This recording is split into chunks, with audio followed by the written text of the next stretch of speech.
Nothing's on the teleprompter. And Patricia, you know that's my remarks, right? Yeah. I'm just waiting for mine.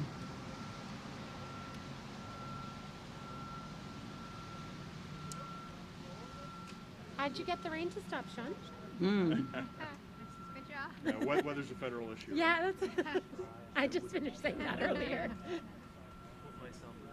Yeah, no. Exactly. No, can't see anything. Je vois rien. C'est trop clair. Savez-vous quoi? Je vais prendre mes feuilles. Ouais. C'est en blanc. On voit rien. C'est correct. C'est correct. Good afternoon, bonjour everyone. Merci de vous joindre à nous aujourd'hui à l'occasion de cette conférence de presse au sujet de notre nouveau projet de loi C-14, la loi des mesures de réforme concernant la mise en liberté sous caution et la détermination de la peine. On est vraiment excités de vous présenter ce nouveau projet de loi aujourd'hui. Je tiens d'abord à souligner que nous sommes réunis ici sur le territoire traditionnel non cédé de la nation Algonquin, Anishinaabe. I'm joined today by the Honorable Minister of Justice and Attorney General Sean Fraser, Jody Boudreau, Deputy Commissioner of the RCMP, and the Honorable Bill Blair, Member of Parliament for Scarborough Southwest. Les Canadiens s'attendent à ce que ce gouvernement agisse de manière décisive pour assurer la sécurité des collectivités et c'est exactement ce que nous faisons. Nous avons été élus sur cette plateforme spécifique et nous avons très hâte de vous présenter ce projet de loi aujourd'hui. Après un été productif et grâce à une étroite collaboration avec les provinces, les territoires et les forces de l'ordre sur le terrain, aujourd'hui, l'honorable Sean Fraser a déposé au Parlement ce nouveau projet de loi C-14 visant à réformer les règles relatives à la mise en liberté sous caution et la détermination de la peine. Canadians can count on us. We are delivering on commitments by taking strong actions to keep violent and repeat offenders off our streets. Our government is assuming a responsible leadership, one where it listens to stakeholders before drafting laws. Nos réformes sont rigoureuses, mais équitables, fondées sur des données probantes et élaborées en collaboration avec les provinces et les territoires qui sont, eux, responsables de l'administration de la preuve. Nous ne visons pas à faire les manchettes. Notre objectif est plutôt de bâtir un Canada plus sûr et plus fort, fondé sur la primauté du droit à travers des actions concrètes. And now, I will now turn this over to Bill Blair. Thank you.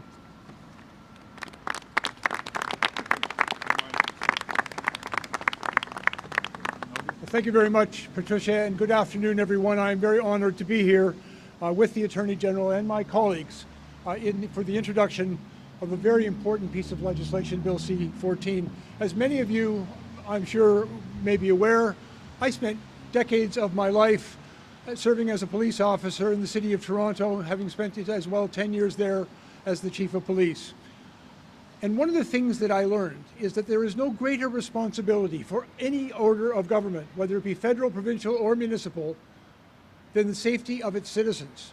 It is a shared responsibility, and it requires the unwavering commitment of all orders of government and all of some very important institutions in this country to keep our citizens safe. I also learned as a police officer in my city that unfortunately there are some individuals who are so dangerous that society must be protected from them, and that we have to ensure that our law enforcement officials, our prosecutors, our judges, our courts, and our corrections facilities have the tools and the authorities that they need in order to keep our communities safe. I firmly believe that there is no greater enemy to public safety than fear. And when our citizens become fearful of living in their own communities, of taking their kids to the park, of shopping on their main street, of engaging with their neighbors, then our communities become less safe. I am particularly honored by this particular bill and the process that our Attorney General and our government has undertaken in order to listen to stakeholders, There has been perhaps an unprecedented collaboration between provinces, attorney generals, our premiers, and our solicitor generals.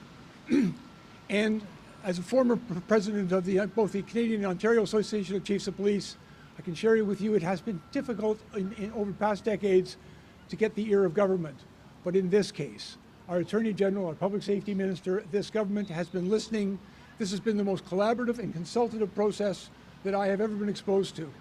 And in my conversations with my former colleagues, police chiefs and police associations across this country, they are grateful that they have been listened to and that their advocacy is reflected in this legislation. And therefore, it is truly my honor to have the opportunity to stand before you today and to introduce an extraordinary Attorney General, a man who has brought this bill forward. It's going to make a difference for all Canadians, and it's going to help us keep our communities safe. Attorney General Sean Fraser.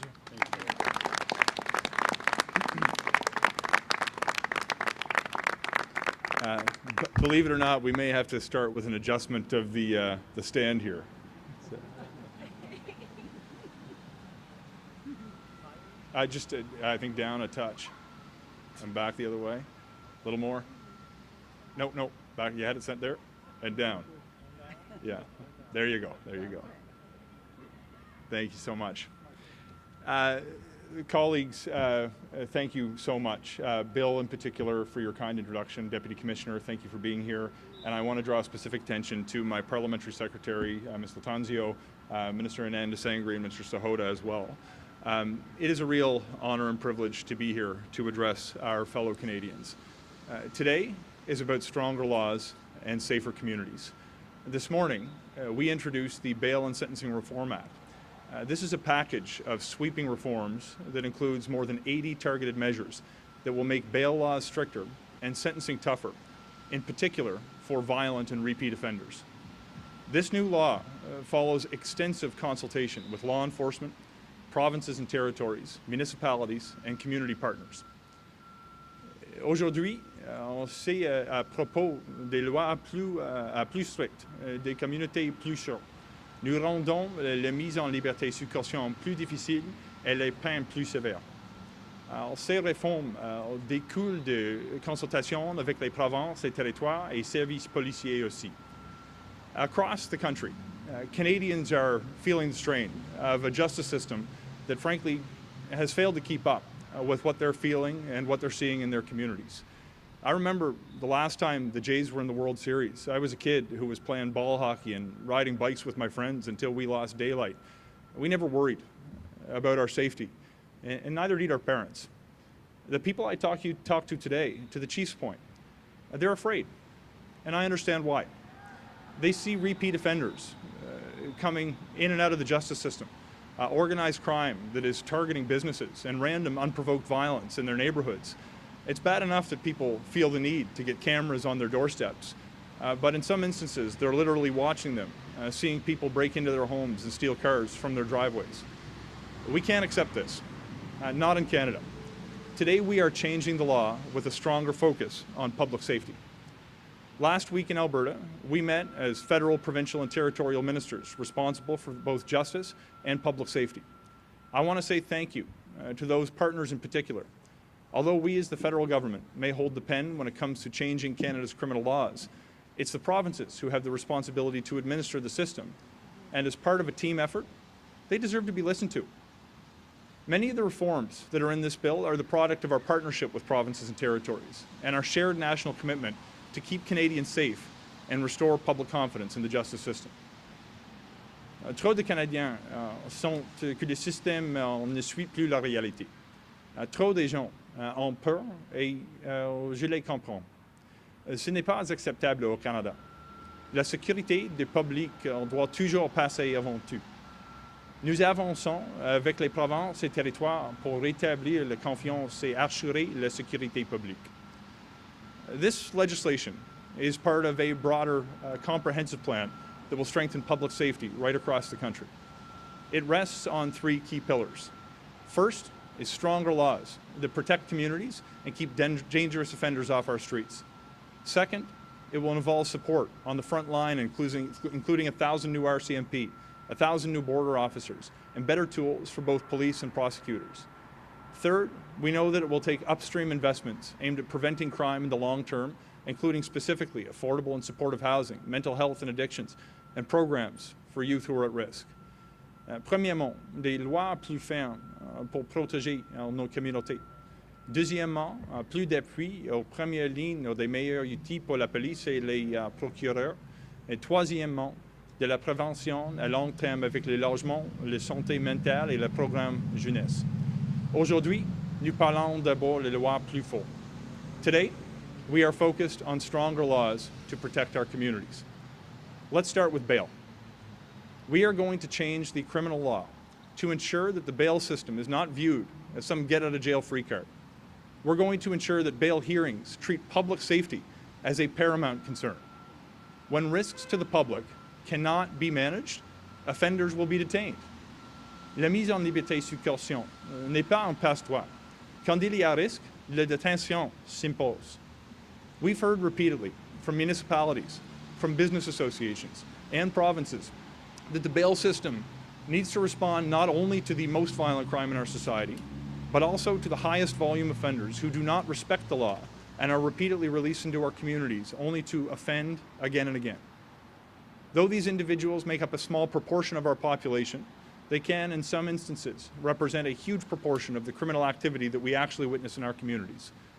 This is eroding public trust in the justice system, and this new law will make it easier for courts to order the most high-volume offenders to be detained. We heard directly from police organizations and from provincial governments in particular that reverse onuses should be introduced at bail for certain serious crimes. In most bail hearings, prosecutors must demonstrate a person should be detained before a court denies them bail. A reverse onus flips that rule, meaning the accused must convince the court that they should be released. Dans certains cas graves, les points de départ sert à la détention. L'accusé devra prouver qu'il ne présente pas de risques pour la sécurité publique. This bill adds new reverse onus provisions for certain serious offenses, including things like home invasion, auto theft, human smuggling and human trafficking, violent extortion, certain instances of assault and sexual assaults, and repeat violent crime with a weapon. We are also imposing a reverse onus on someone who has been convicted of crime and is awaiting sentencing.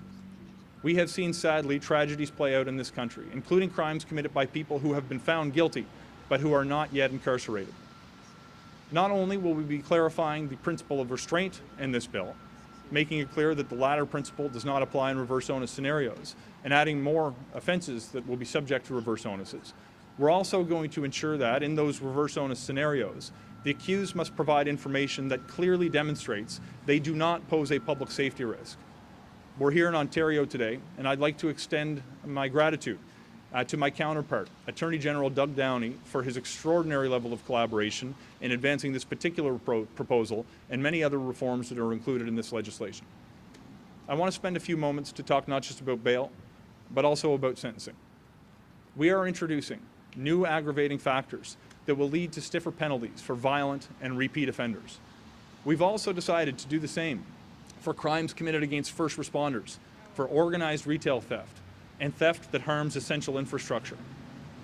Donc des peines plus longues pour les récidivistes violents et les attaques contre les premiers intervenants.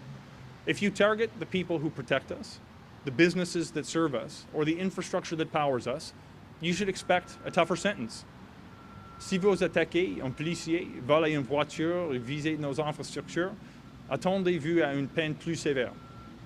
We're also going to specify that denunciation and deterrence should play a central role in determining the appropriate sentence for home invasion and auto theft. We wish to send a signal to would-be criminals that we will not tolerate their behavior and that there will be serious consequences for their criminal activity. This bill also restores driving prohibitions for criminal negligence causing death or bodily harm, ensuring that dangerous drivers face consequences and victims' families can see justice done. If your negligence kills or seriously injures someone with a vehicle, we don't think that you should be behind the wheel.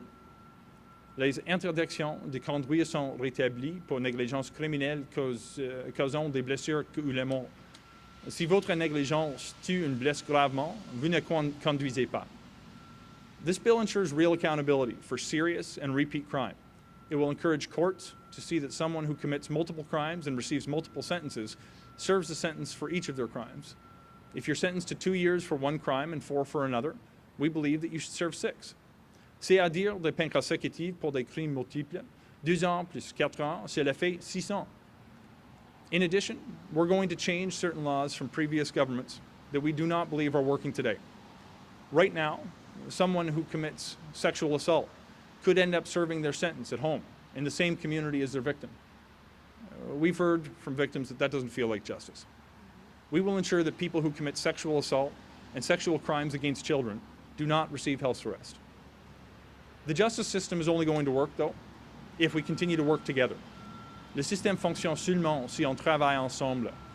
I want to reiterate my thanks to a number of caucus colleagues who are here today, many of whom have engaged in this process and are going to see their advocacy reflected in this bill. It's also important that we work across levels of government, regardless of party. I want to say thanks once again to every provincial and territorial partner who have helped inform our work on these changes to Canada's criminal laws. We need that same spirit of partnership and collaboration when it comes to the implementation of these reforms. Though the federal government is responsible for the text of the criminal code, provinces run the system. We know that they are as committed to public safety as we are, and we look forward to seeing how they will support community policing, prosecution services, bail hearings, provincial courts, detention facilities, and victim services. Nous allons fixer le code criminel. Les provinces dirigent l'administration de la justice. We will continue to work closely with every provincial and territorial government to ensure that these reforms that we're advancing today protect Canadians in the real world once the laws are adopted. To close, I just want to say that this is the Bail and Sentencing Reform Act. It involves stricter bail and tougher sentences. It is about safer homes, safer streets, and safer communities. To the Canadians who want to see the government take control of our criminal laws, we have listened to you. Les Canadiens veulent des communautés sûres. Nous les avons écoutés. We have listened to you, and we've listened to partners who know what they are talking about because they work in the system. These reforms are one piece to the puzzle. They build on laws that we have already introduced in this sitting to strengthen our borders and to address hate crimes in this country. And we aren't done yet. We will soon be introducing yet another criminal law to address intimate partner violence, sexual crime, exploitation of kids, the rights of victims, and delays in the criminal justice system. Canadians deserve to feel safe in their homes and in their communities. These new criminal laws will help bring us closer to that reality. Thank you so much. Merci tout le monde.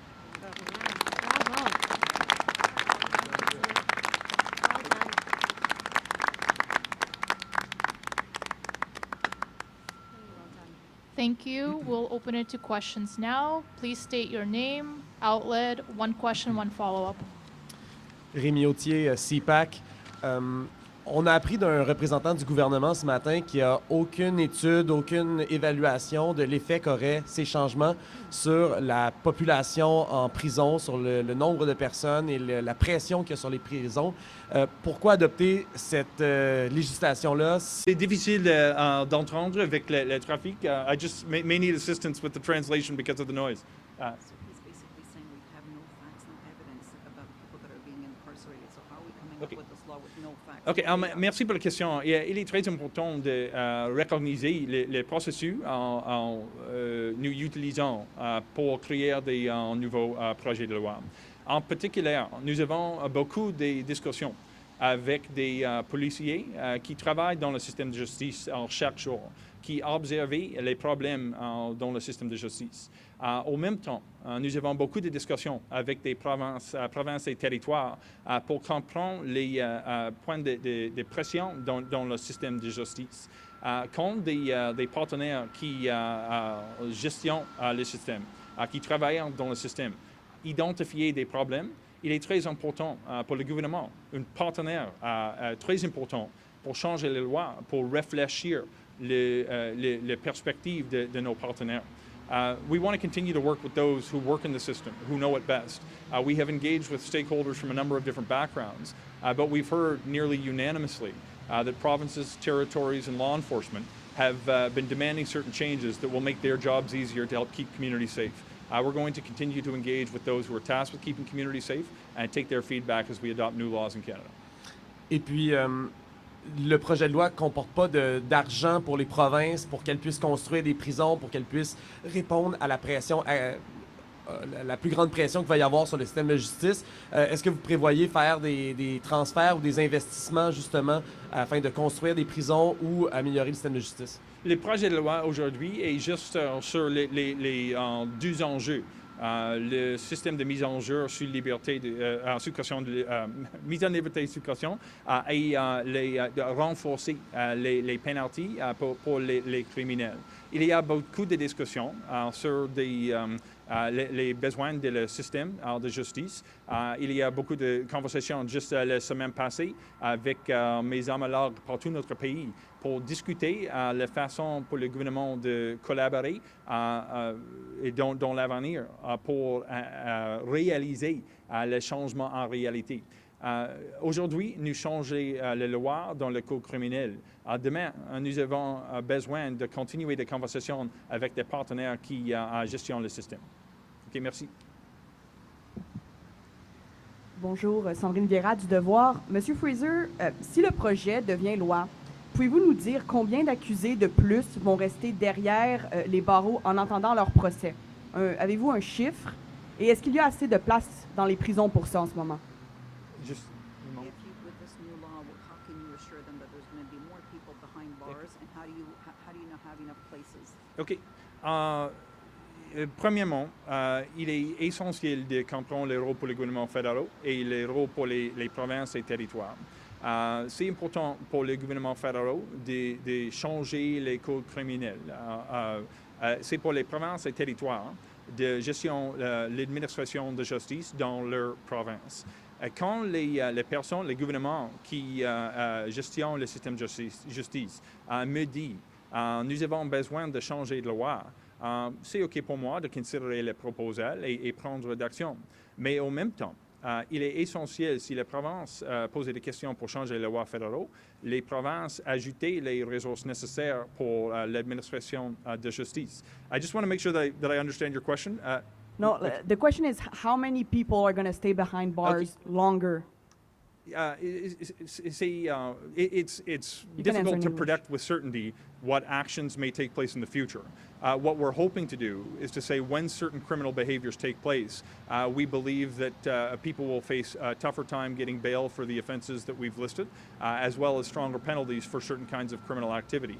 The projection on the number of people who will face those sentences will depend on what activities may take in the future, and you'll appreciate that may be impossible to predict. But what we can say with some confidence is when those activities take place in our communities, having the rules changed, we know that the process will consider those behaviors differently, and as a result, we expect to see more dangerous people incarcerated as a result of their behavior. Bonjour, Mylène Crête de La Presse. I'll ask my question in English as well, since there's a bit of trouble with the noise. What are you going to do if the jails cannot absorb more people within their walls? So one thing that's really important to understand is a lot of the changes that we've asked for, though we agree with them, came directly through conversations with provinces who actually have the responsibility to manage these systems. If the provinces are asking us to change the law, knowing that they have the responsibility for detention facilities when people are being held on bail, they should be asking those questions with full expectation that they're going to develop the capacity to manage the volume of people that will be going through provincial detention facilities. Without exception, we have had provincial governments not only support some of these changes, but in many instances provoke them through asking that the federal government take action in the first instance. We're going to continue to work with provinces. We had very productive conversations last week. And to be clear, we don't have any interest in pointing fingers. We think that they get this. They want to help solve this problem. They know that one element is changing the federal laws. They know other elements involve increased resources at a provincial level. We're going to continue to work with them to better share information as between jurisdictions, to help establish best practices where that may be appropriate. But the provinces who are asking for these changes fully understand that they have a role to play, including, where appropriate, adding more resources to the system, not just when it comes to detention, but making sure we have enough prosecutors, enough provincial court judges, enough community policing to prevent crime from taking place in the first place. This is a collaborative effort. It's going to have to remain that way through the implementation phase of these changes. My second question is about, do you think that what you're proposing today would have prevented, for instance, the murder of Gaby Renault in Quebec, or even the one that occurred recently in Brampton, Ontario? Look, I think it's it can be a difficult and unhelpful exercise to predict what specific actions may have taken place or may have not taken place. We do know, though, that when you look not just at the changes to criminal laws, but take a more holistic approach about ensuring we have stronger laws to deter criminal behavior, ensuring that we have more resources for those on the front line to prevent crime in the first place and investigate it on the back end, and importantly, make the upstream investments to help direct people away from a criminal lifestyle, that over time, the combined impact of those policies will reduce crime levels overall. Whether it will change the facts on an individual scenario is very difficult. I would suggest impossible to predict. But we do know that we have to make these investments at large scale in collaboration with provinces and territories so that fewer people, fewer communities see tragedies play out in their own backyards. So I do believe it's going to have an impact going forward, but I believe it's impossible to say with certainty what laws may have had an impact when you look in the rearview mirror. Hey, Minister Fraser, Marco Vigliati, iPolitics. I'm going to go on the same thread of some of my colleagues about these changes and the impact on areas of provincial jurisdiction. I understand that you're saying, look, we did the criminal code changes that we own, and you guys, it's up to you in terms of the administration of justice. But I know one of your predecessors, R.F. Varani, also took the Ontario government to task, for example, about the number of crown prosecutors available to contest bail hearings. And we also know that jail conditions are considered a factor when it comes to assessing applications for bail or also at the sentencing time. So do you feel like there is enough kind of groundwork being done at that provincial level that we're not going to be in a situation where we're going to be back to where we were after the Jordan decision, the court backlogs are going to worsen, and people are going to be released as bail as a result? Like, do you feel confident the provinces have done their homework to allow these changes to have effect? So let me start just by saying I really sincerely believe that provinces understand the nature of the problem and want to take action to address the problem. They want to make sure that we do our part. We want to make sure that they do their part. And everybody is very open about who owns which part of the system in this conversation. When you do make changes to the laws, it can have an impact, obviously, on the administration of justice that considers those particular laws. This is something that I've thought very deeply about over the past few months. And my perspective is, when you're setting the rules, you have to set the rules that are going to keep people safe. That has to be your paramount concern. We believe that we've done that with the bill that we have presented today. The provinces have been asking for a lot of the changes that are actually embedded in the bill that we have now tabled in Parliament. They did that with full knowledge that there will be resource implications for the administrative requirements of the system. That'll involve community policing. It will involve detention facilities. It will involve provincial courts. There's going to be continued conversations about where we can be a good partner, but there's also going to be a real responsibility that's required for every level of government to take. After the conversation I had last week in Alberta with our provincial counterparts, not just on justice, but on public safety as well, we discussed at length how we can work together to actually implement reforms more broadly that will improve community safety. Everybody is singing from the same songbook. I'd say we're all in tune right now. Time will tell whether the changes we're making today will be met with resources at the provincial level, but we're going to be continuing that conversation, not just in the days that follow this announcement, but over the next number of months and years to ensure that the changes we're making today are actually felt as progress for people and communities. And I just wanted to ask about the youth criminal justice changes.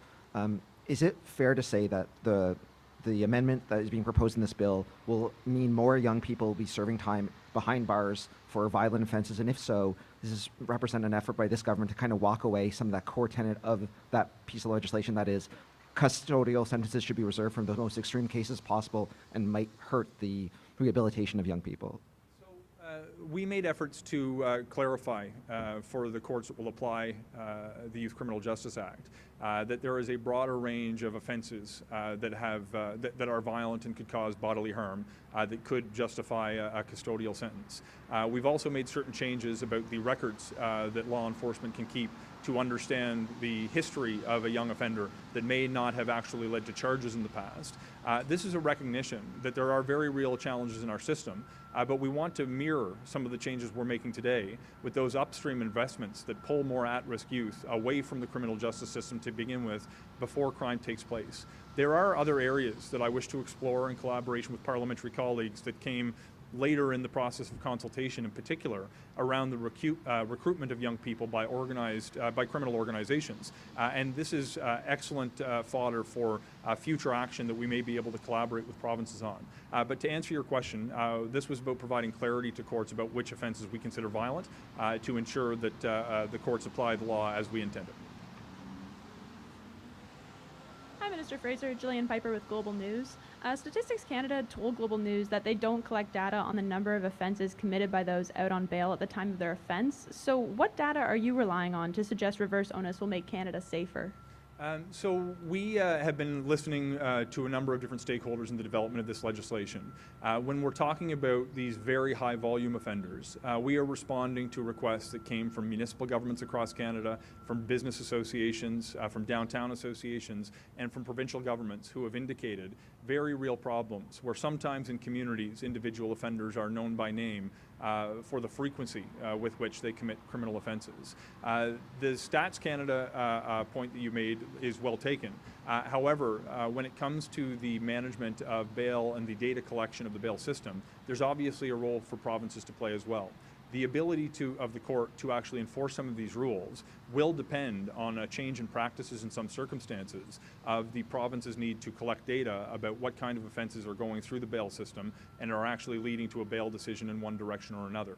Some of these processes are not designed necessarily only to have an impact today, but are going to be in place for a significant number of years, we expect. And we fully appreciate that provinces will need some time to ramp up some of the data collection efforts. And I've had conversations with many of my counterparts, and they seemingly recognize the need to have better data to ensure that decisions that are being made by their bail courts are informed by facts and by evidence. So this is going to be an ongoing process that I expect will improve over time. But the regularity with which we heard this concern from partners who have something important to say demanded that we take action. Hi, Minister. Mark Ramsey with the Toronto Star. We're heading towards a budget where nearly all departments are expected to make some pretty steep cuts. Are you confident that none of the cuts that are going to come from the Justice Department or Correctional Services Canada are going to undermine the changes that you're trying to make today? Look, we, like every other government department, are responding to the very real need to ensure that we are spending public resources in a responsible way.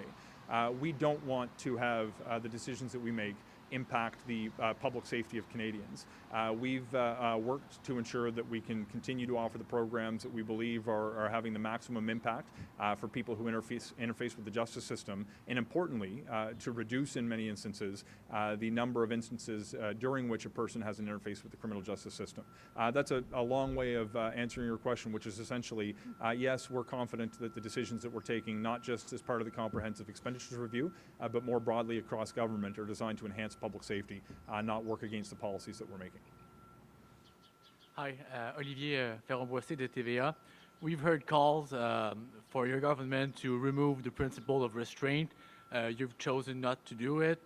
Instead, you're proposing to direct police and courts on how to apply the principle of restraint. It seems a bit weak. How is that going to ensure that people that should probably be not out on bail are not out on bail? So a couple of things in response. First, you'll see the reaction of the Canadian Police Association and the Canadian Association of Chiefs of Police, who are endorsing publicly this bill. They believe it's going to promote public safety, and even Ontario's Premier Doug Ford has indicated his support publicly for the direction of this bill. So the only people, frankly, that I've seen criticize the way we've dealt with the principle of restraint are those who have a political interest represented in the House of Commons of undermining the good work that is supported by Conservative provincial governments and by police associations nationally. To answer your question not on the politics but on the substance, the principle of restraint didn't come from government legislation. It came from the Supreme Court of Canada. There were changes that were implemented to the criminal code that reflected a codification of that test. But we have heard on a number of instances that the codification of the principle of restraint may have led to its misapplication in certain circumstances. We are introducing changes to the criminal code that fundamentally shifts how the principle of restraint is dealt with in the text of the criminal code. Specifically, we are making it very clear that this is not a justification for automatic release. We are specifically saying that if you cannot manage the public safety imperative when it comes to someone who's facing a bail decision, then you have to detain that person. And if you make a decision to release that person, you must be satisfied that the grounds for detention are satisfied, specifically public safety, but also the public faith in the administration of justice. So any suggestion that a law is weak when the actual impact is to say you must detain a person if you can't manage the public safety interest is not informed by an honest reading of the text of the legislation, but perhaps a political perspective that may speak to someone's interest in this conversation. Peter Masaru with the Hill Times.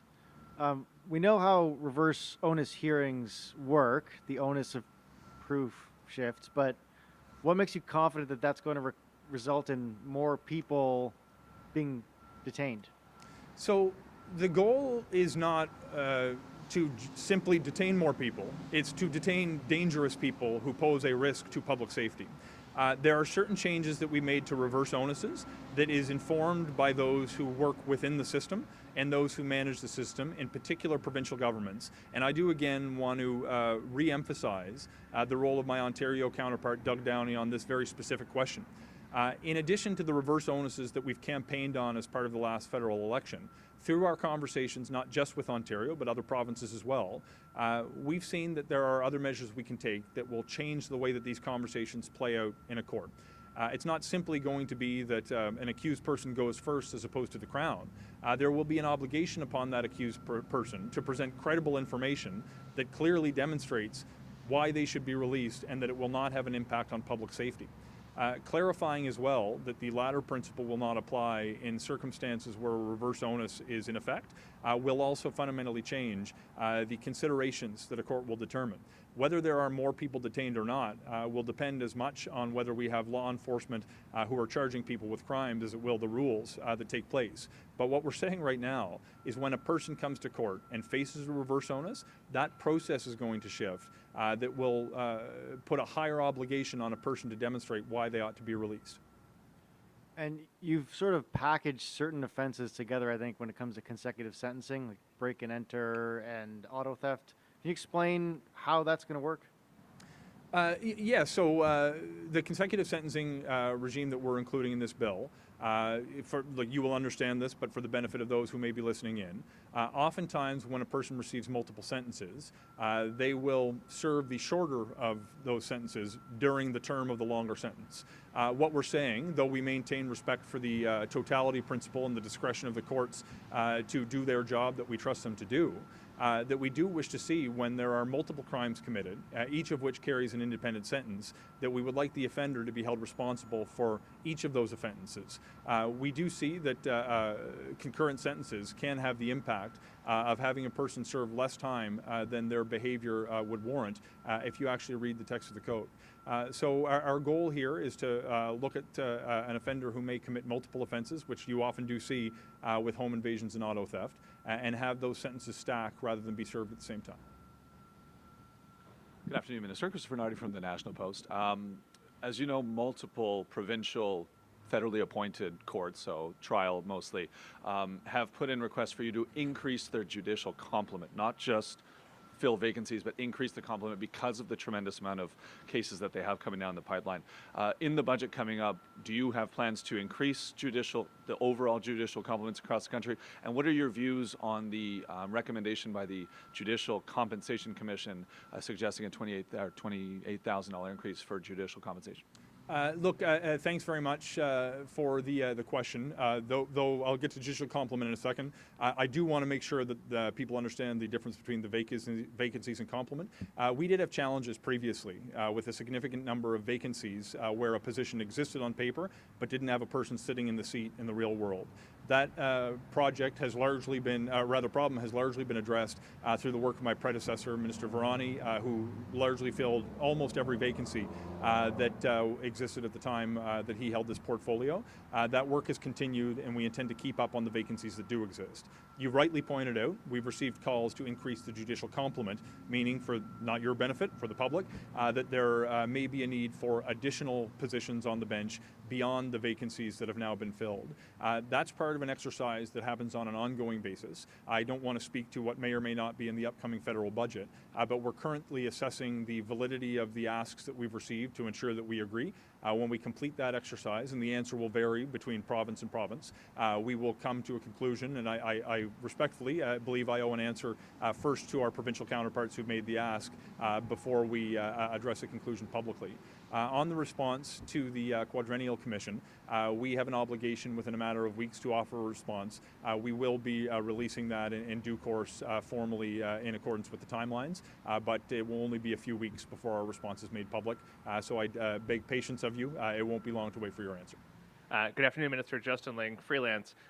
One of the driving reasons why so many people are being released on bail, perhaps they shouldn't be, and in some cases be having their charges stayed, is because of court delays. Over the past decade, these court delays have worsened and worsened. The solutions put in place by your government haven't really worked in the grand sense. Do you not worry that the reverse onus changes could actually increase complexity for the courts, worsen those delays, and why is there nothing in this package to try and streamline these cases so that people are facing a judge and a jury sooner than 3, 4, or 5 years? Look, thank you. That's a very important question. And as I indicated very briefly near the end of my remarks, we have another piece of criminal law reform that is going to be introduced in the House of Commons before the House rises for Christmas. That will include a significant component that addresses specifically the Jordan decision and delays that we see in our court systems. We have been working with those who operate within the justice system to understand where the delays exist and what remedies we may introduce that will help alleviate them. Certainly, part of that conversation is whether we have an appropriate judicial complement to hear cases and move them forward quickly. Some of that has to do with the lengthy process of introducing evidence, in particular in sexual assault trials. Other challenges we have actually precede court delays, but have to do with the extraordinary burden that police forces manage when it comes to collecting, detaining, and considering evidence before they lay charges. We intend to address many of those aspects and more in a bill that will be tabled this fall before the House rises. In addition, we are aware that there is a downstream impact of the rules that we put in place, but that's not an excuse to have laws that would do something less than keep communities safe. The starting point in this conversation, and my own philosophy that has informed this particular perspective, is that we need to understand what laws we believe will keep people safe. We want to start by establishing a set of rules that will have that impact. Then we want to work with the levels of government that manage the system locally, often provinces and territories, to ensure that they're matching the rules that they're asking for with the resources that will help manage the system. But this is not an attempt to point fingers or lay blame to another level of government. It's a signal of extraordinary collaboration. In my 10 years as a member of Parliament, I've never seen so many provinces so eager and willing to help inform the work of the federal government. And for my own part, I have never engaged so much with my provincial counterparts to ensure that the measures that we're putting reflect their perspective, but having very open conversations about what that will mean on the back end. This is going to be a continuing exercise in collaboration and engagement across levels of government, but my hope is we're going to start with rules that will do a better job of keeping people safe and work with good faith partners at other levels of government to properly resource their systems as we do the same federally.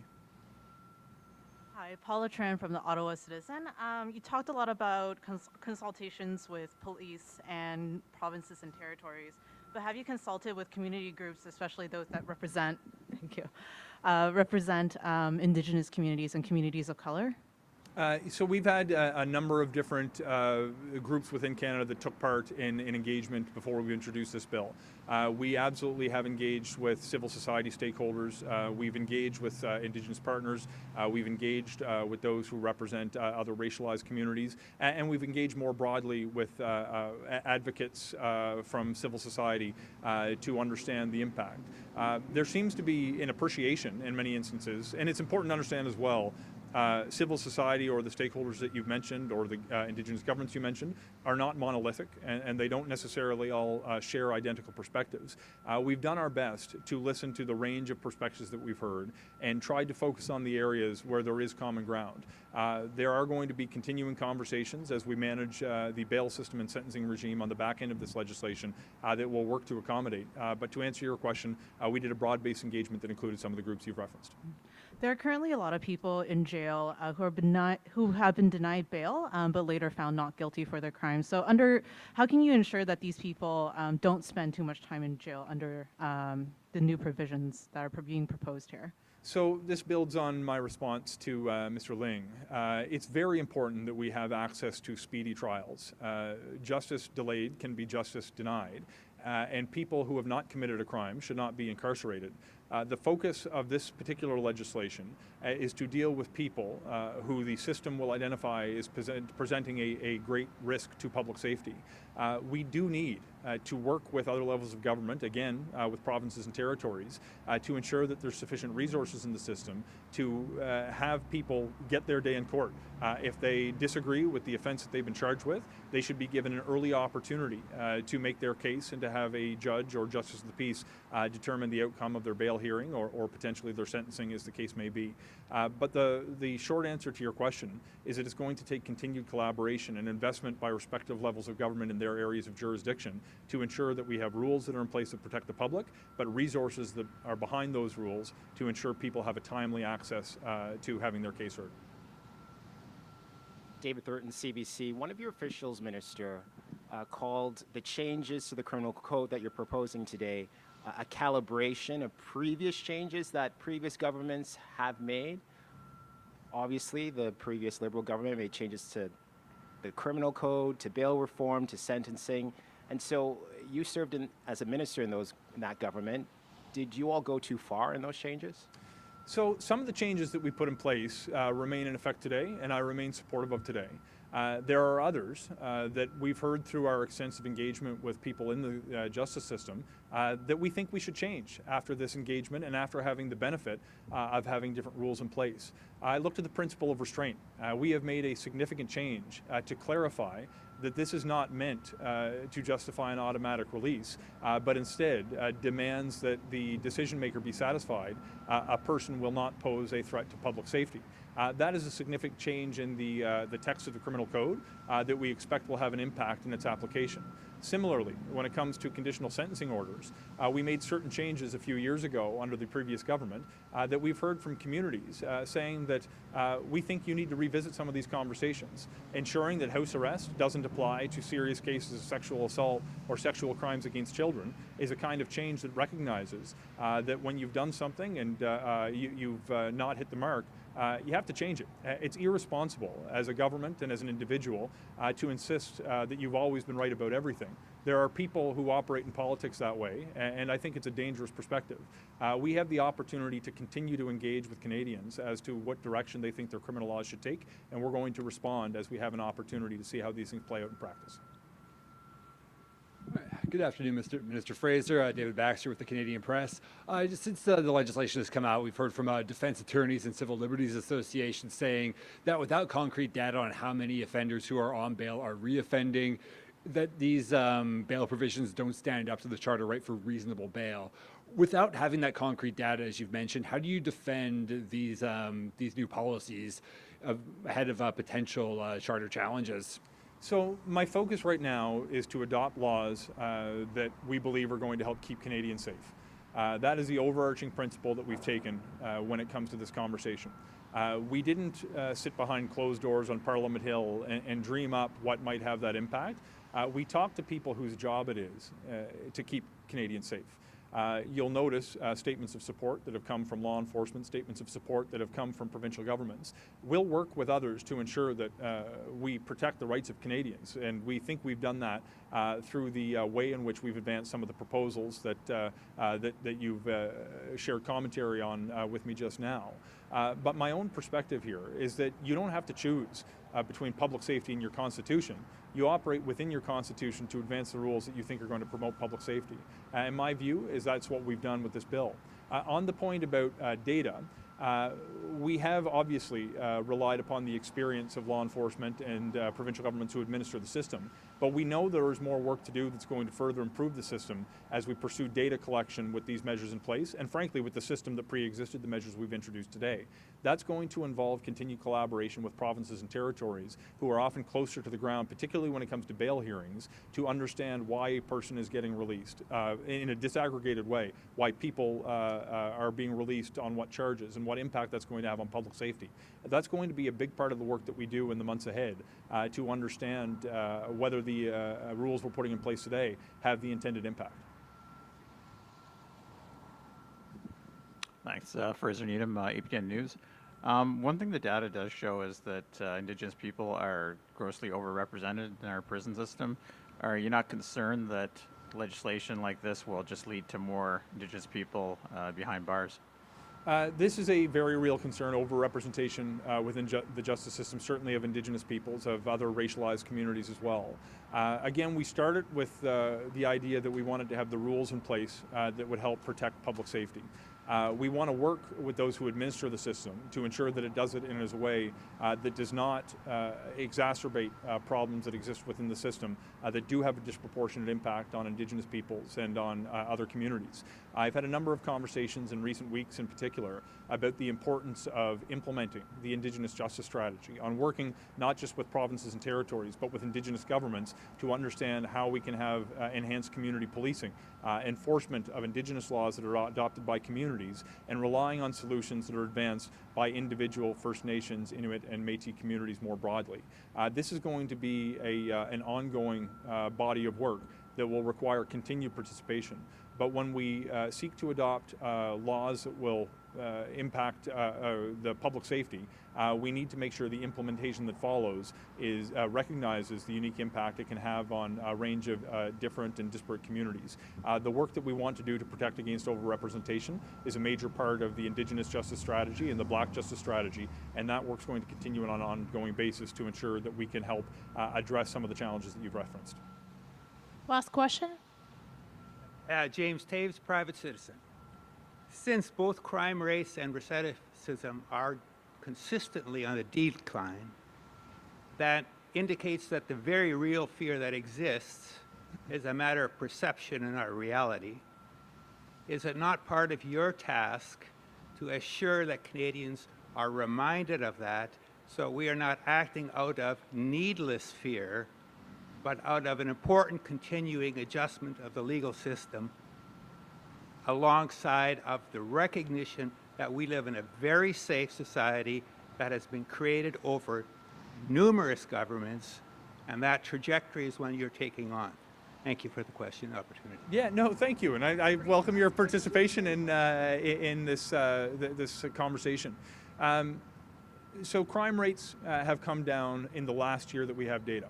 But whether you can say they've come down consistently depends on when you start measuring that. The 1960s. Sorry, I couldn't. Since the 1960s.